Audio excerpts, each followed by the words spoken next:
One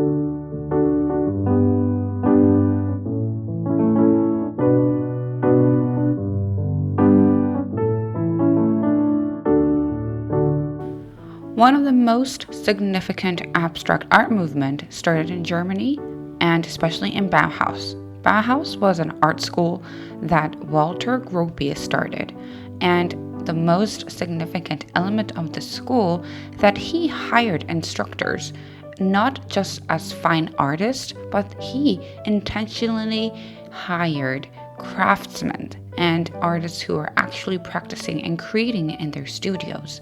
And this blurred the line between fine arts and applied arts and really gave a distinction of what is an actual art has to be. Is it about reading the theory and practicing classic art, or is it about really putting your hands and using your hands to create art that could be called crafty?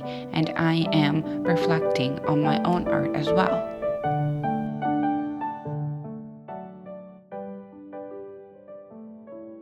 I just came back from a Goodwill shopping.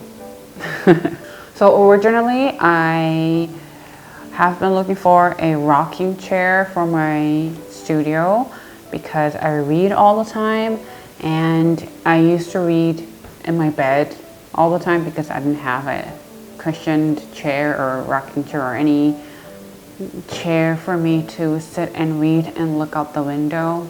And I went to Goodwill about 2 or 3 times in the past month or so to find and see what they have, but it was either too old, it was either a little bit too pricey, or it was too bulky, things like that.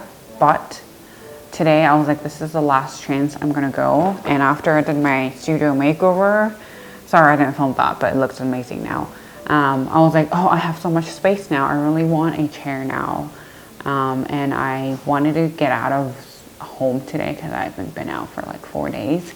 So I went out went to Tucker area.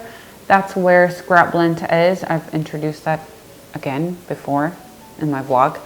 And it was about 15-minute drive, and I was like, if this doesn't work out today, I'm just gonna buy something online. And they had a rocking chair. They had a rocking chair. A second purchase that was unexpected, but I just had to get it, was this. It was a bunch of ribbons. And I have been wanting ribbons to really add onto my junk journals.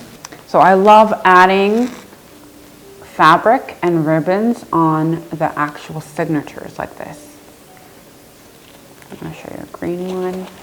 There's a green one like this, and I thought, oh, if I had some ribbons, that would be really nice, because the ribbons are already set in size, and I could just kind of make a gathering like this at the top and then just sew it right away. And also, ribbons are expensive. Like, I do gift wrapping a lot, and ribbons are like $5, $4 each for like a roll, and this was like like 20 of them probably for $20. So probably got one for like $1. And I looked at them like what's inside, because I didn't want to open it in the store. I didn't want to be in trouble, but I was like, I'm gonna go for it because I still have 3 junk journals to go, and I was so excited to use vintage ribbons at the end. How cute is it gonna look? Okay, I'm just gonna go right away because I know you guys want to see what kind of ribbons I got. This is almost like a mystery box for ribbons, huh? Don't know what it is, but we'll have to see. So the biggest reason I was like, I need to get this, because I saw the floral ones. Look at the floral ones. I really love the vintage floral ones. I mean, you can't even get this like at a regular store. And it'll attach it like this, like at the end. And it has patterns. Plus, it's beautiful. See, I just love how these fabrics work. And I think ribbons, even ribbons, I can just use it for attachment or the holding string for the junk journals like this too. Like this. It's almost like an organza fabric, and it's thin. I love organza fabric like this. That's really thin. I'm probably going to use it for my junk journals right now, or maybe just use as a gift wrapping because it's perfect for this time. And I also saw some very pastel ones. Let me get out the pastel ones. I thought the pastel ones were very unique. I was like, maybe it was used for like babies, for baby gifts. But I love the pastel colors too. They're very bright, they're very airy. And this purple one, I don't use this kind of purple, but I just thought it's very unique. And it also, you can bend it anywhere, which is very mendable and very useful. I decided to get the back because it includes the things I don't use, which I like that. It makes me access to different things and different colors that I would not have thought to use. The biggest ribbon that was in here, it was in the center of the back, and I was like, what's that one? It's like huge, and I just thought the color was so nice. It's very spring. I love how it's very botanical. Like most of the things here are very floral, so I was like, okay, floral, I can't go wrong with it. And I'm very, look how thick this is. I could probably use like all seasons. I'm probably going to use this ribbons for a very long time, so be excited. So this is my new armchair, rocking chair. It's just a basic rocking chair, and I saw this kind of rocking chairs on Amazon and both at Wayfair, which is a furniture store again, and it was like, you know, cheapest I saw was $70, $80, and it went from there, like more expensive. And I saw it right away at the Goodwill, and I was like, oh, I think I should sit on it. And how it felt when I sat, it was fine, and I was like, and currently I'm looking for the cushion now. I'm probably gonna get it on Amazon, but it's thin, it's light, I was able to carry it, and I plan to, this is my painting area these days. I'm probably gonna have some tea there and watch outside. It's usually more green during spring, and it's usually very beautiful, like orange during fall. And I would sit here and watch scenes of nature and read. And this was, it doesn't have the tag anymore, but it was $13. Ah, so pretty.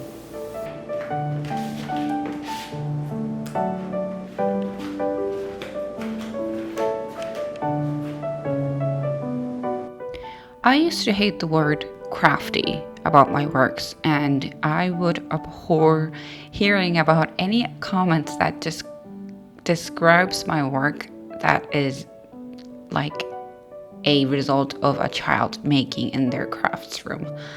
But I realized through my studies of theories and being in art education that craftsmanship is something that I cannot avoid, and it's actually essential for my practice.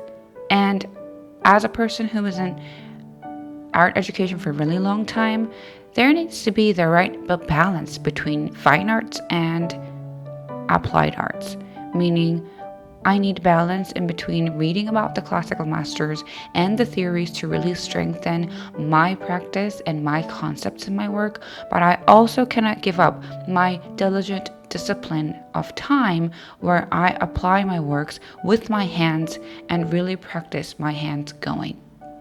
And I believe that this bookbinding process was a great example for me to kind of get away from the concepts and theories that I'm usually bombarded during the quarter, and I was able to really practice just with my hands. No goals, no aesthetic, no theories, but mere creating. And I realized craftsmanship is something that I cannot avoid. It actually has to be practiced, and it actually has to be disciplined, improved, because that affects who I am as an artist. And what I do with my 10 fingers, it really affects my works, even in my actual major works for my studio and in my alone time works. It's almost 1 in the morning and I only binded 2 today, and binding is a very fun process, but it's a lot. So I only got done 2. Oh, this is the front.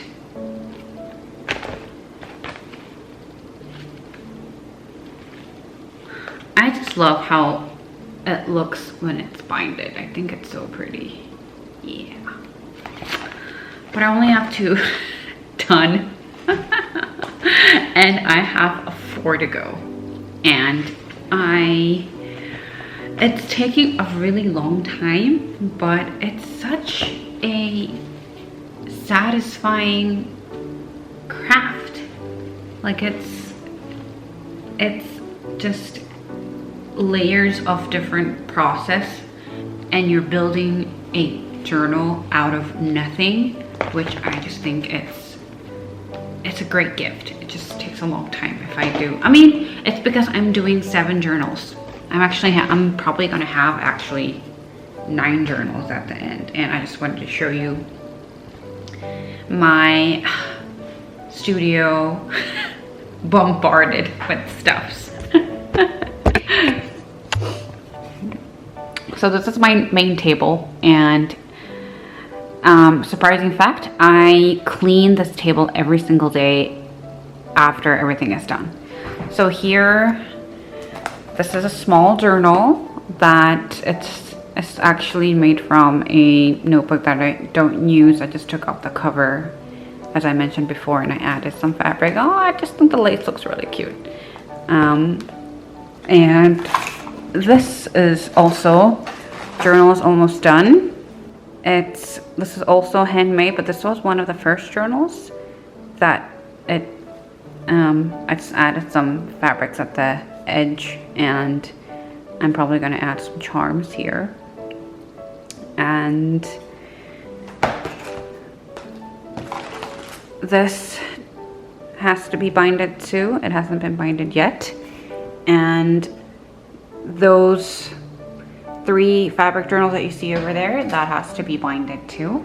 But all this is just the things that I have been using for this junk journaling. That's my binding set, that's my clips that's holding the signatures. I've been watching Shinsogi, and this is my crocodile that creates my holes. And this is my huge a huge island. It's supposed to be a kitchen island, but this is basically my craft and painting area. It's my sewing machine. It's my board cutter. I have some signatures that is waiting to become in a 1 journal. I hope I have time next week to create one before I go back to Oklahoma, which back home. And yeah, look at my cupboard. Just as you can see, I was finding stuff and focusing on the work here. And I'm glad I got 2 of these done, and hopefully I'm gonna get done some more next week. But I just wanted to let you know that my area gets just bombarded, but only on this area. I never go out, and I clean everything after I'm done. So that's what I'm gonna do. Surprisingly, Jackson Pollock said, "Craftsmanship is essential to the artist. He needs it just as he needs brushes, pigments, and a surface to paint on. Craftsmanship is not a choice. I can't say that my work isn't done because I chose just to paint, not to craft this, but it's actually essential and necessary. And it takes a practice, and it takes a discipline and a methodology for me to actually have craftsmanship into my work in the presence of my canvas or in the presence of my wooden panels. And I realized that craftsmanship, it could be laughed on in maybe high art or modern art, but it cannot be avoided, and I don't want to be ashamed being called as a craftsy work or craftsy artist, because that's what I create and that's what my hands do, and I can't avoid it, and I want to be a bit more positive and proud about it. Happy winter. I have finally finished my junk journals and I'm very excited to share with you.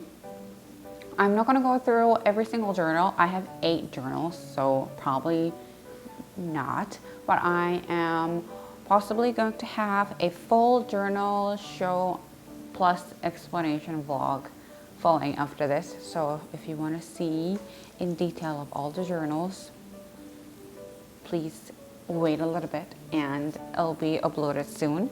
So I had so much fun creating this.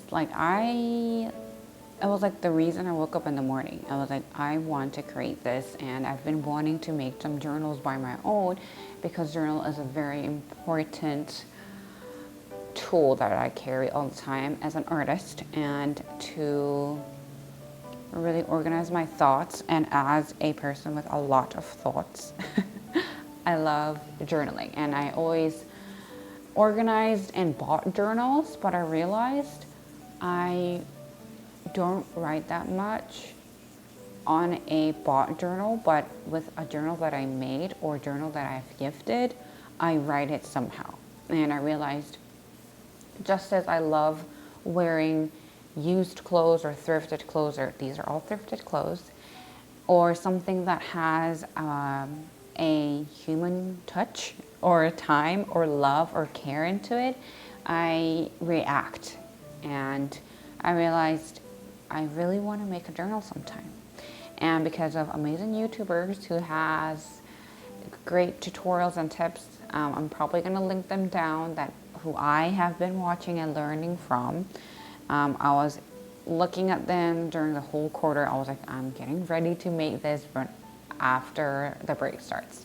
But I can't believe I made 8 at once. I thought I was like a junk journal YouTuber for a moment.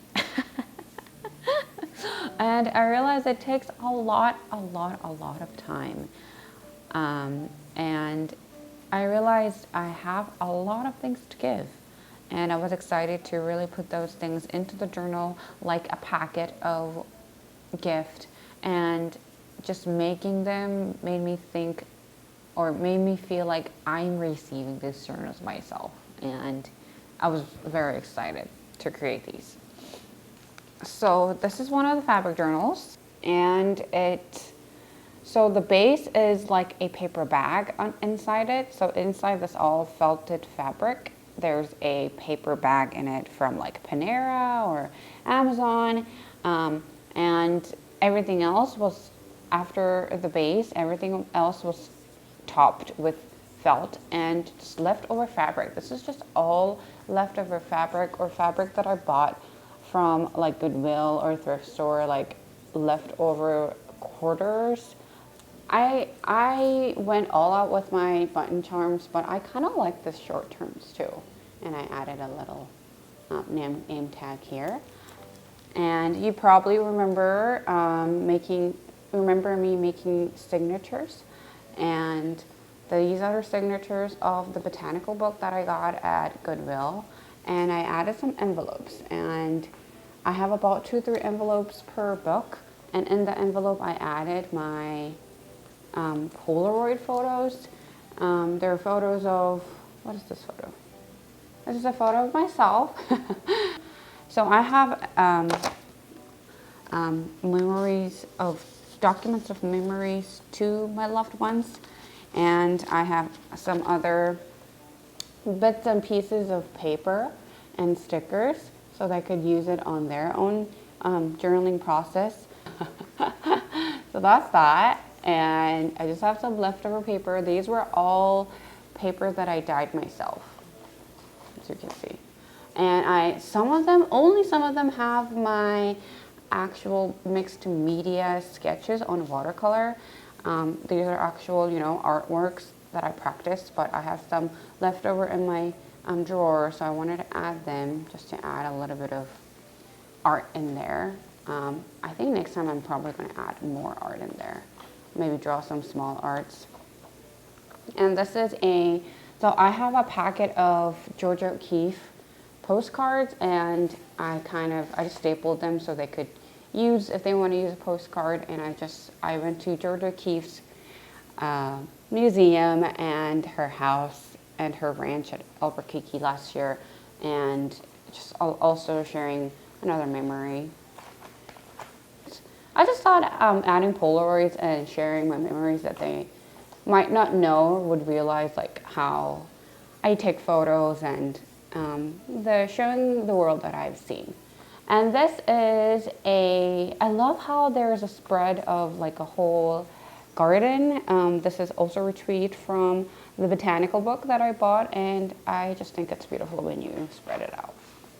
Ta-da! This is like the only journal that has a really light colored cover. Rest of them has like dark green, like this. This one has a dark green cover. But this is the only light covered one because this is for my niece, Melody. And if you see on the cover, it has her name on it. I don't know if you see it. This has long charms of buttons, and I think long charms look cute too. Yeah, I think some of them went really chunky because I just went all out. I used like half of the jar of the buttons that I bought from the vintage mall. And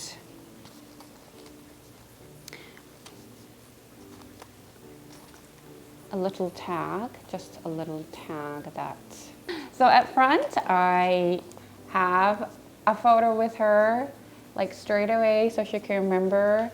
And Yubi gave it to her. This was, I think, last year or 2 years ago when she came over to Tulsa and we went to Gathering Place. Just a little photo so she can open it and she can remember right away who gave the sketchbook or who gave this junk journal to her. And inside is just pretty much similar. I have some fairy tale books. This is actually Beauty and the Beast, and I thought fairy tale book spread would be perfect for her. This is a photograph that I took myself. It's printed on a very good matte paper. I think she would love that too. And I'll just probably explain like what this is so she knows how to use. And I have an envelope for her, and her envelopes have the most things in it because I just want her to enjoy. And I wanted to give her a lot. There's little tags like this that I had in my junk journal set. And I think this is another big sticker like that. I think it's a sticker. Yeah, it's a sticker. I used to love stickers when I was young, so I probably think she would love all these stickers. And I'll teach her how to use it along. And this is also Melody from a photo, Polaroid photo last year. And some more spreads. And I thought this was so cute. This was just like a velvet paper printed with pretty illustrations. And some of the papers I didn't staple it, but I just clipped it like this so she could take it off and maybe draw it on there or take the paper somewhere else. And I also added in this envelope some small little notebooks, and they were just small little notebooks that I randomly carried, and I thought she would love something small like this. She could carry around and write things.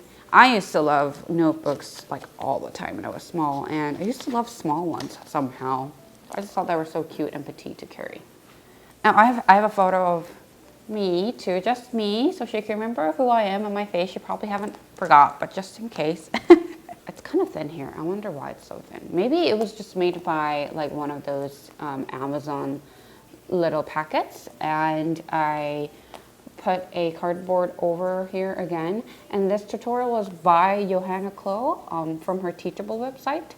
I will link down that below. And this photograph of the flower is actually used from the botanical book that I used in the signatures, and I just thought those botanical photographs are beautiful, and I embossed it, and then I kind of painted slightly on top with the same color of this light purple. And I had some gold wax paste that I just pasted a little bit of here and there to give that vintage vibe. I'll just show you like quickly all of them. So this is another fabric journal. This was one of the first journals, actually. Another fabric journal. This has a little crowned fabric on top. And just as I showed you, these are my other two paper books that has darker colors, but I just think these colors and how the embossed gold cover of the flower stamp turned out is beautiful. I'm just so glad I got these. I just got these buttons like 2 days ago. And I'm glad I waited until I actually went to Alabama to find some at the vintage store. I was very excited to create something new that is a huge project, and that I was happy to invest something to really create something out of nothing and preparing for Christmas and giving to the loved ones.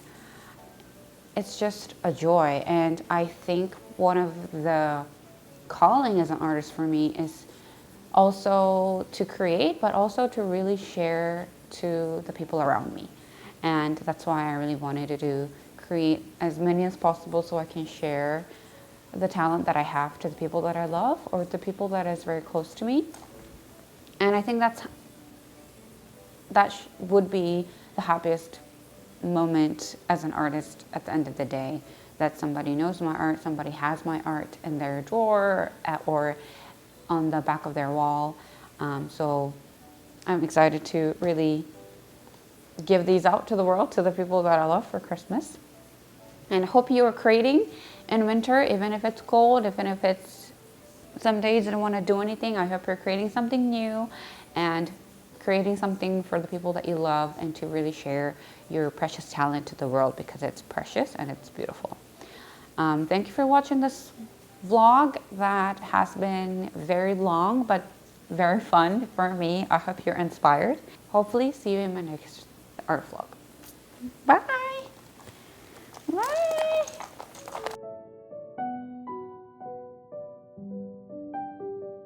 Wherever you are in your creative practice, don't be afraid to be crafty, and don't be afraid to be childlike with your hands. And I believe you can create, and you can create amazing things that you can't expect. So I hope you are inspired and you are going to start creating. See you in my next vlog.